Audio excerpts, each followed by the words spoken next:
Good morning বন্ধুরা, সবাই কেমন আছো? আশা করি সবাই ভালো আছো। আমি একটু ভালো আছি। তো আজকে এসেছি নতুন একটা ব্লগ নিয়ে। আর আমার ঠাকুমার কিন্তু খুব শরীর খারাপ, তো ঠাকুমাকে ছাতু গুলিয়ে দিচ্ছি, খেয়ে ওষুধ খাবে। ঠাকুমা একটু রোদ্দুরে বসে আছে, এই দেখতেই পাচ্ছ, রোদ্দুরে বসে আছে। তুমি তো অল্প খাবে, ওষুধ খাবে করে। সকাল টাইমে তো ভাত খায় না, সকাল টাইমে তো কিছু করা হয়নি, সেই জন্য ছাতুটা গুলে দিলাম। এদিকে কিন্তু মা ভাত বসিয়েছে, আর দেখো জোরে জাল হয়েছে, তার জন্য কিন্তু ভাতগুলো চারে ছিটে ছেটে ছেটে পড়ে গেছে।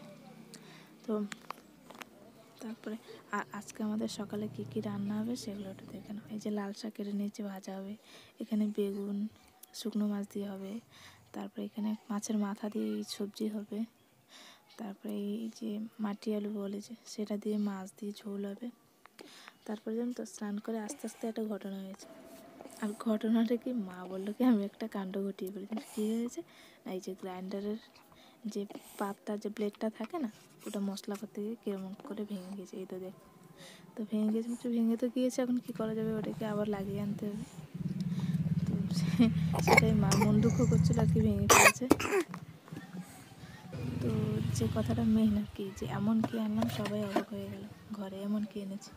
তো কী করবো বলো, আমার তো সেই জিনিসটা নেই, তো ওটা দিয়ে চালাতে হবে আর কি। অসম্ভবকে সম্ভব করলাম, তোমরা দেখলেই জানতে পারবে। তো দেখতে থাকো। আর এদিকে কিন্তু মা বলছে পেঁয়াজ রসুনের কত দাম বেড়েছে। আর তার ভিতরে আমার শুনে কিন্তু উঠে গেছে। ওকে নিয়ে আসলাম খাওয়াতে, ওকে একটু খাইয়ে দিই মানে ঘুম থেকে উঠে ঘুম থেকে উঠবে মানে কান্না করবে, এটা পুরো খোয়া, কাঁদবেই যেরকম হোক। যে একলা থাকলেও কাঁদবে, আর ওর কাছে কেউ থাকলে উঠে কাঁদবে, এটা পুরো ওর অভ্যাস হয়ে গেছে। ঘুম থেকে কেমন করে বের করে দিল। তা ওকে খাইয়ে নিয়ে খাওয়াতে বসলেও কত নষ্ট করা লাগে, এটা ওটা দেখানো লাগে, কেন মোবাইল দেখে খাওয়াই না ওকে। সে অভ্যাসটা করিনি, জানি না বড় হলে কী হবে। এখন আপাতত আমার হাতে যতদিন আছে ততদিন তো আমি এরকম রাখতেই পারি। তারপরে ওকে খাইয়ে দিয়ে তারপর আমরাও খাইনি, 11টার উপরে হয়ে গেছে। তো এখন মা আর আমি বসে খেতে, মনে হয় দিয়ে করেছি 5টার থেকে উঠছি না 4টার থেকে উঠছি, এখনো পর্যন্ত 5টার জন্য ভিডিও হয়েছে আমার। এই যে সিগারেট, এটা কি বলতো, দেখলে অনেকেই চিনতে পারবে, প্রায় চিনতেই পারবে। এটা কিন্তু দোকানে মিক্সচার বিস্কুট রাখা হয়, সেই জিনিসটা। তো এর ভিতরে মিক্সচার বিস্কুট রাখে, কিন্তু আমি কী করে রেখেছি দেখতেই পাবে। আমি কিন্তু এর ভিতরে কাপড় চোপড় রেখেছি। তো আর কি করবো বলো, আমার তো নেই আলমারিটা না, তো তার জন্য আমি এর ভিতরে কাপড় চোপড় রেখেছি। তার জন্য সবাই বলছে অসম্ভবকে সম্ভব করেছি। যার ভিতরে খাবার বিস্কুট মিক্সচার কাজু বিস্কুট এসব থাকে, তার ভিতরে আমি কাপড় চোপড় রেখেছি। কী করবো, আমার আলমারিটা নেই, তার জন্য এর সাহারা নিতে হলো আমার। আর এখানে সবার, আমার, তোমার দাদা ভাই, এদিকে আমার শুনো, সবাই তার ভিতরে রেখে দিয়েছি, যেগুলো ডেলি ইউজ হয়, যেগুলো উঠানো সব।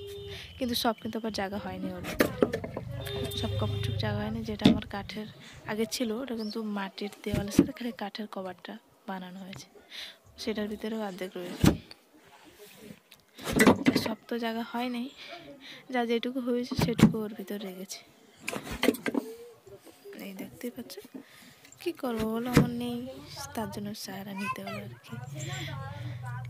এই যে এটা, আর এই যে দেখছো এটা কিন্তু উপরটা খালি কাঠের এই যে দেওয়া হয়েছে, ওই যে ওর ভিতরে এ পাশে রয়েছে হাফ কাপড় টাপড়, এ পাশে ওর সোনো জামা প্যান্ট কতগুলো রয়েছে। আর এই যে কাঠের এটা দেখছো, এটা খালি কভারটাই কাঠ, আর এটা মাটির দেওয়ালের ভিতরে এটা বানানো আছে। এ পাশেও মাটির দেওয়াল আর ও পাশে মাটির দেওয়াল। তো কী করবো বলো, যা নেই তা ভেবেও লাভ নেই। তো আমার ভিডিওটা যদি ভালো লেগে থাকে, লাইক কমেন্ট শেয়ার একটা সাবস্ক্রাইব করে দেবো বন্ধুরা, প্লিজ।